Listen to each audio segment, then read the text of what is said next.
Hello and welcome to Triple S classes. I welcome you all in this free MCQ session, which we are providing you on this free YouTube platform that is Triple S. जैसा कि आप लोग जानते हैं कि हमने MCQ series start करी थी जियोग्राफी की, जिसका पहला लेक्चर आप लोगों को मिल गया है। तो दूसरा लेक्चर लेके आ गए हैं हम आपके लिए regarding geography of world and India. So starting today's MCQ session with question number first. Question number first here is Alps mountain range is located in which continent? Option A Europe, option B North America, option C South America and option D Africa. I hope आप सभी ने correct answer tick कर लिया होगा, guess कर लिया होगा। The correct answer to your question number first is option A, that is Europe. देखिए, ये जो एल्प्स माउंटेन है, this Alps mountain is located in France. This is located in France and ये जो एल्प्स माउंटेन है, it separates France from Italy.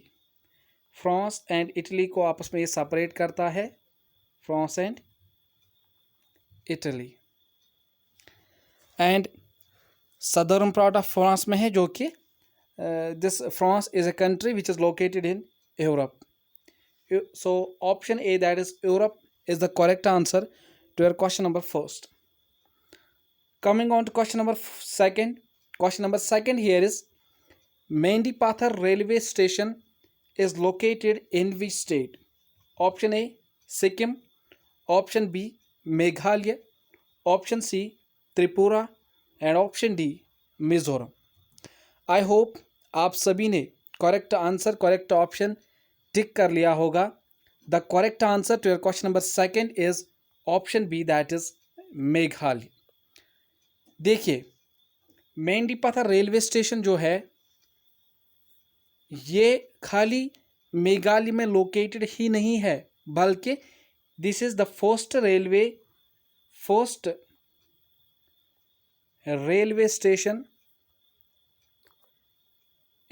Station of Meghalaya.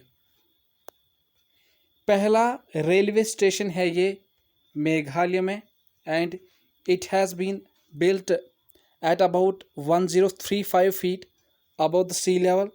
चूँकि ये जो मेघालय स्टेट है, मोस्टली ये हिली स्टेट है, तो हिली स्टेट होने के कारण यहाँ पे रेलवेज़ का डेवलप होना, यहाँ पे रेलवे डेवलपमेंट बहुत ही मुश्किल था। एंड अल्टीमेटली यहाँ पे first railway station as Mendipathar railway station यहाँ पे अभी बनाया गया है, which is in Meghalaya. This is the first ever railway station in Meghalaya. So option B, that is Meghalaya, is your correct answer.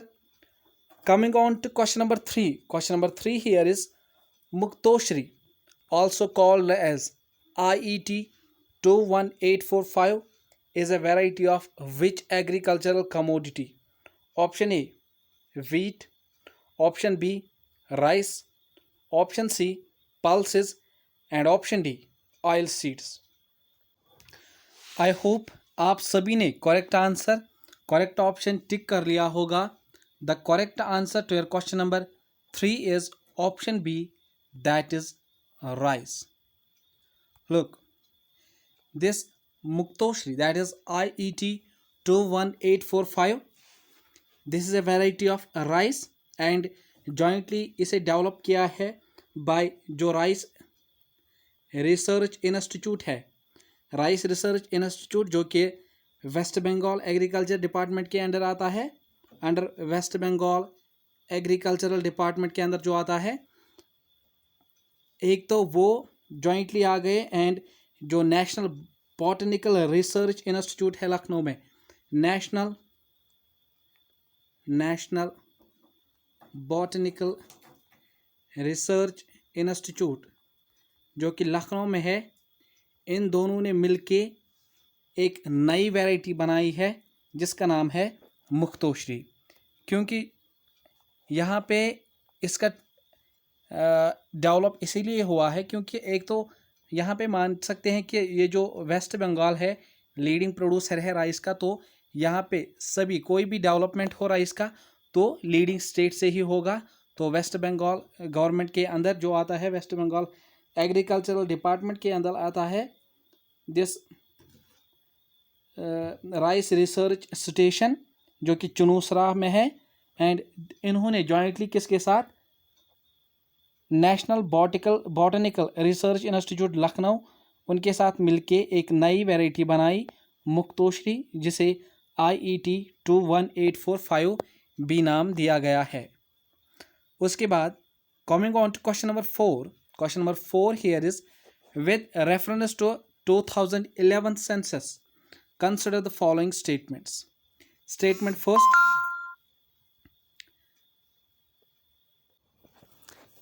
first, Punjab has lowest sex rate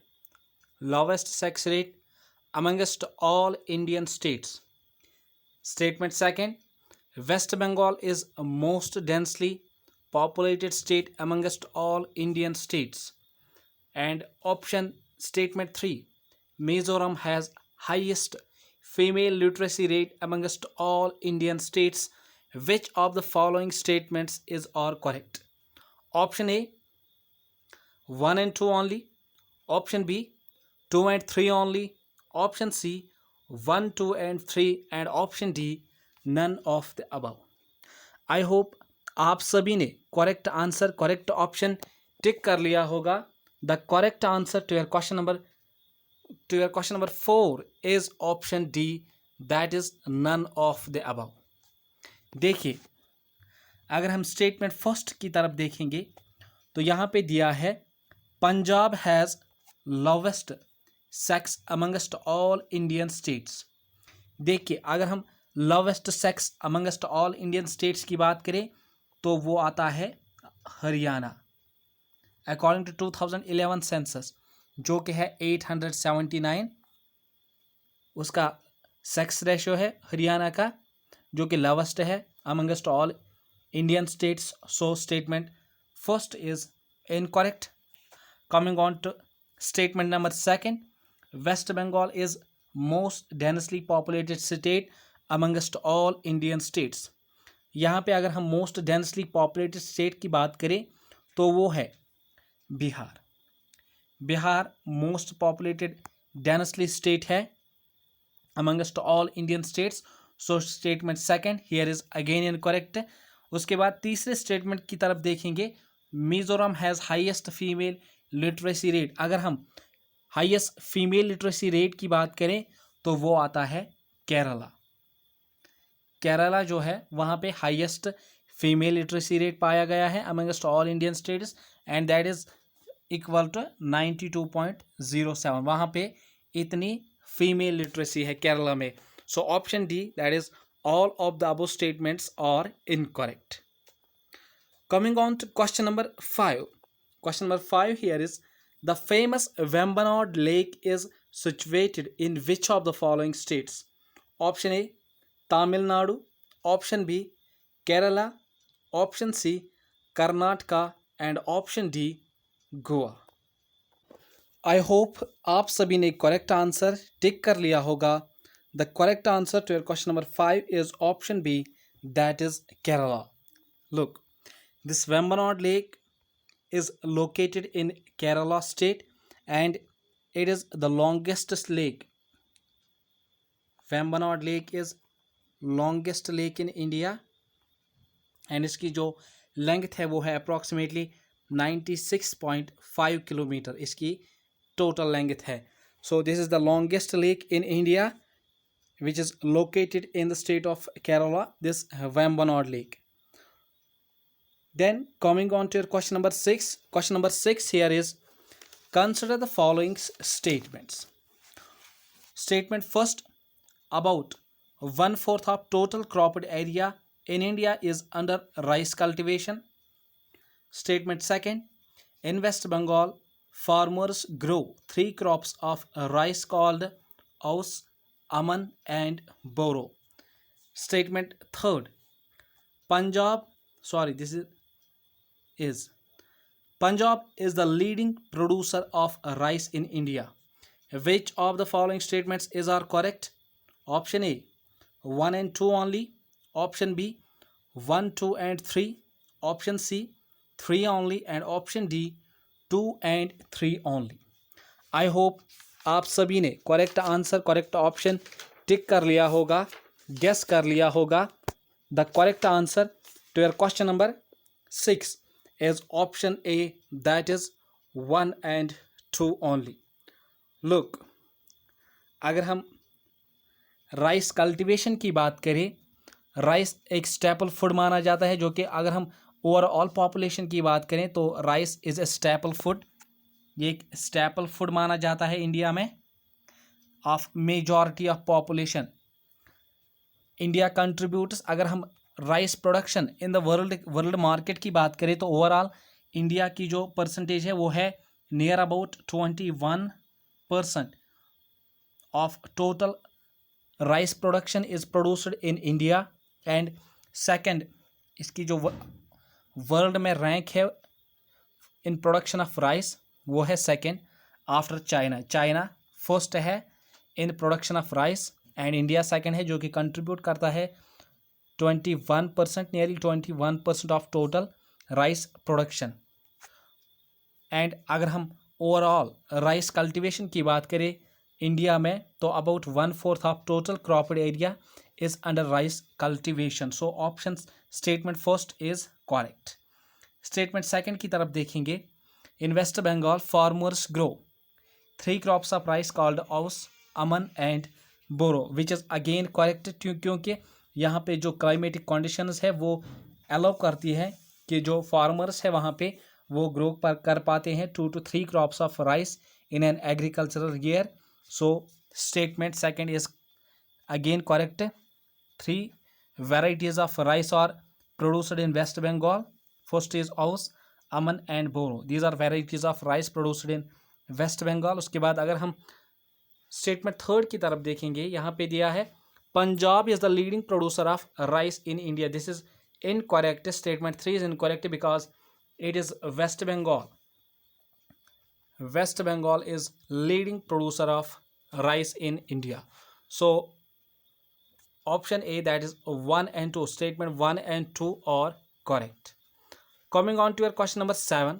Question number 7 is which of the following state launched Raithu Bandhu scheme to support farmers investment for 2 crops a year? Option A, Karnataka. Option B, Tamil Nadu.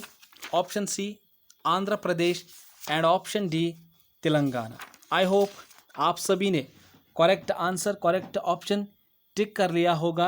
The correct answer to your question number 7 is option D, that is Telangana.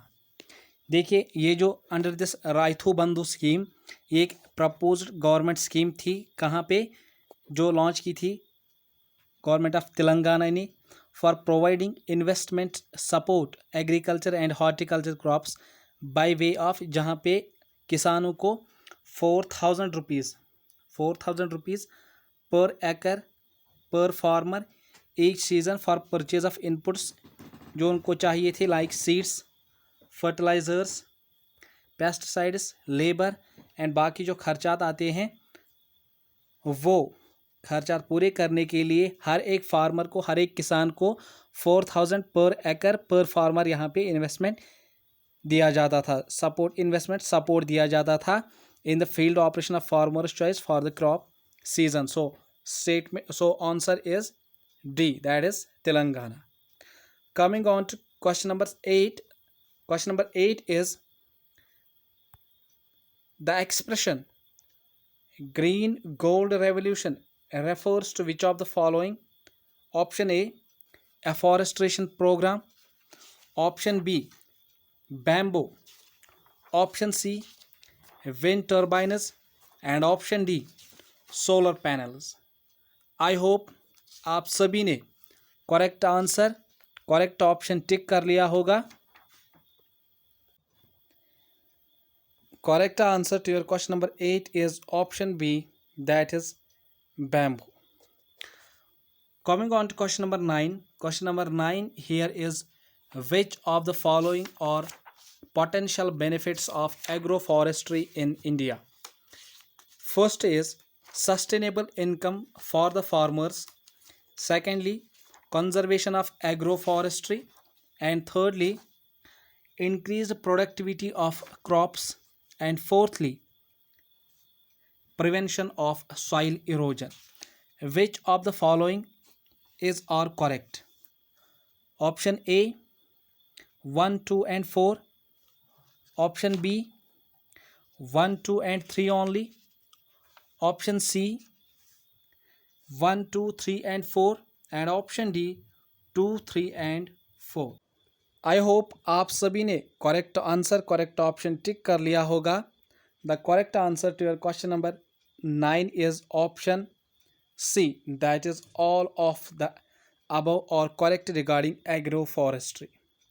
देखिए, ये agro forestry का concept जो है, यहाँ पे जो farm land होता है, जो फार्मर यहाँ पे सपोज राइस कल्टीवेशन कोई फार्म कर रहा है, यहाँ पे ही ये अपने खेत में कोई पेड़ लगाएगा जो एक जस्ट लाइक ए फॉरेस्ट का काम करेगा, एज कार्बन सिंक भी काम करेगा, जो कि एनवायरमेंटल क्लियरनेस में भी हेल्प करेगा. एंड साथ ही साथ ये एक ऐसा ट्री भी हो सकता है जिससे फार्मर को कोई बेनिफिट मिलेगा. सपोज़ ये कोई फ्रूट ट्री होगा, सपोज़ कोई एप्पल ट्री है जो हम इस खेत में लगाएंगे, यहाँ से एप्पल भी पिकअप कर सकते हैं एंड यहाँ से दान भी निकाल सकते हैं. These are benefits. So this is the benefit, यानी कि यहाँ इससे increase productivity of crops, prevention of soil erosion तो होगा ही होगा. उसके बाद sustainable income for farmers, extra income मिलेगा फार्मर को. And conservation of agro forestry इससे हो सकता है. This is not agro forestry, this is agro biodiversity. Biodiversity को भी हम कंजर्व कर सकते हैं. And coming on to finally your last question. Last question, question number 10 here is, with reference to Kusum scheme, consider the following statements. Statement first, it aims to install grid connected solar power plants, each of capacity up to 2 megawatt in the rural areas. Statement second, it is implemented by Ministry of Power. Which of the following statements is or correct? Option A 1 only. Option B 2 only. Option C both 1 and 2. And option D neither 1 nor 2. I hope आप सभी ने correct answer tick कर लिया होगा, guess कर लिया होगा. The correct answer to your question number 10 is option A, that is 1 only. Look, this Kusum stands for Kisan. I will write here, Kisan Urja Suraksha एवं. This is the full form of Kusum, Kisan Urja Suraksha evam Utthan Mahabhiyan. This is the full form of this Kusum scheme. And इसमें क्या था, यहाँ पे installation of grid connected solar power plants जिसकी each capacity जिनकी होगी 2 megawatt. ये एक प्रपोज्ड प्लान है अंडर दिस कुसुम स्कीम. यहाँ पे फार्मर जो हमारे खेत हैं वहाँ पे हम 2 मेगावाट, जो कि रूरल एरियाज़ की बात करें, sorry, under this Kusum scheme यहाँ पे 2 मेगावाट का this solar power plant install करने की बात की गई. एंड अगर हम स्टेटमेंट सेकंड की बात करें, स्टेटमेंट सेकंड यहाँ पे बताया गया है that it is implemented by ministry of power. अगर हम स्टेटमेंट सेकंड की तरफ देखेंगे तो दिस इज़ रॉन्ग हियर, क्योंकि इसकी जो इम्प्लीमेंट कर रही है ministry, that is ministry of new and renewable energy. This is ministry of new and renewable energy. And जो यहाँ से हम पावर जो भी मिलेगा रूरल एरियाज़ में वो यूज़ होगा फॉर दिस एग्रीकल्चरल पंप्स जो इंस्टॉल हैं, जो हम एग्रीकल्चरल पंप्स लगाते हैं खेतों में, वहाँ पे भी ये काम करेगा. अगर हम बाकी जो ट्यूबवेल्स है वहाँ पे भी सोलराइजेशन का काम करेगा. एंड जो गवर्नमेंट के इरिगेशन प्रोजेक्ट्स है इन रूरल एरियाज़, वहाँ पे भी ये काम करेगा। एंड जो सरप्लस यहाँ से जो एक्स्ट्रा जो पावर जनरेट होगा वो थ्रू डिस्कॉम यहाँ पे पावर जनरेटेड डिस्कॉम, एंड वो डिस्कॉम को बेच दिया जाएगा, जिससे किसान के लिए आमदनी आएगी, जिससे किसान को रूरल एरियाज़ में रहने वालों को पैसा मिलेगा। आई होप आप सभी को आज का लेक्चर पसंद आ गया होगा। And do mention it in comments about your views. जो आपको जितने भी आपने इस सेशन में क्वेश्चंस अटेम्प्ट किए हैं, आप नंबर भी लिख लेना, क्योंकि हम रेक्टिफाई करेंगे कि किस टाइप से क्वेश्चंस हम आगे जाके आपके लिए फ्रेम करेंगे। Thanks, have a good day.